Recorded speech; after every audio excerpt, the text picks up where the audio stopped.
Alin ba ang higit na kailangan natin? Sipag o pananampalataya?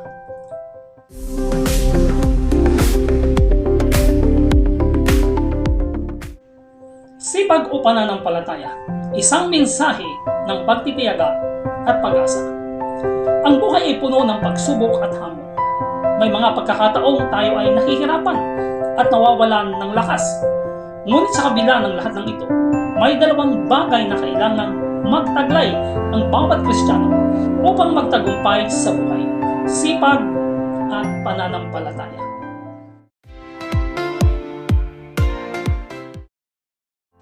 Una, sipag. Ang sipag ay pagpupursige at hindi pagsuko sa mga pagsubok, sa mga gawain at responsibilidad. Hindi sapat na umaasa lamang tayo sa ating kakayahan. Kailangan nating magtrabaho ng masigasig at matiyaga.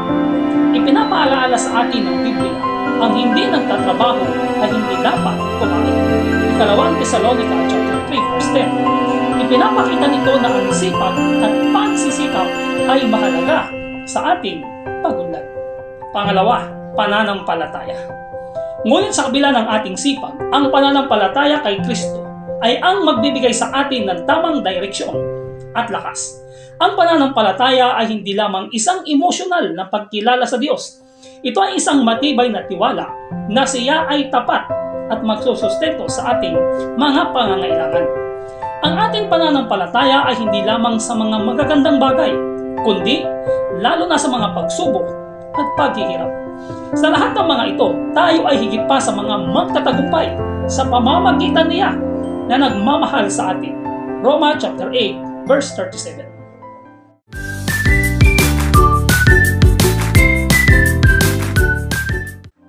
Pangatlo, pagtutulungan ng sipag at pananampalataya. Ang sipag at pananampalataya ay hindi magkasalungat.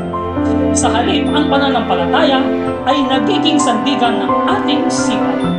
Ipinapakita natin ang ating pananampalataya sa pamagitan ng paggawa ng mabuti at pagtupad sa ating mga responsibilidad.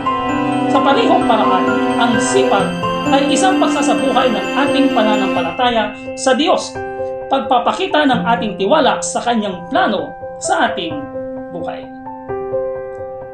At bilang pang-apat, pagtutok sa Diyos.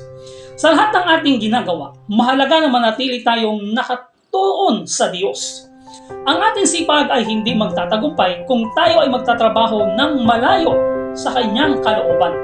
Kaya naman, ang ating pananampalataya ay isang gabay upang tayo'y magpatuloy sa tamang landas, lalo na sa mga oras ng pangangailangan. At sa panghuli, ang sipag at pananampalataya ay nagsisilbing magkaakbay ng paglalakbay patungo sa tagumpay.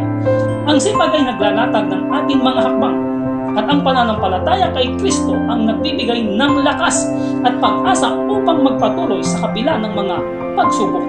Ang buhay na may sipag at pananampalataya ay isang buhay na matagumpay at pagkakamtan ng mga layunin sa pamagitan ng biyaya ng Diyos.